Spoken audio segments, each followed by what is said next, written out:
Hello everyone, so in this video, we're going to be reviewing ClararroseJewellery.com. So if you don't know what this is, it is basically a site that sells jewelry, and we have here open up their website as you can see.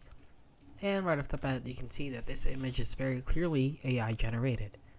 So as you can see right here, if you look here on their what they sell gold, but for only $40.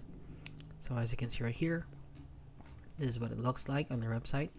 And if you actually look here on Trustpilot, they're only rated 2.5, which is poor, out of 5 stars with 63 reviews. So let's read some reviews here. The review is smooth and the product matched the pictures exactly. Very, very pretty. Refund policy is a scam. Do not recommend. Don't bother. Dreadful quality items. Pure shite. Do not waste your money. Nice lady who creates a hand. Are actually made shipped from China, which is obvious. Scam avoid. I would give research if I could. So please guys, do not buy jewelry from them if you want to buy actual legit jewelry. For the price is very surprising that people have not caught on that these products are fake. And that is basically it. So if you found this video helpful, please consider liking and subscribing.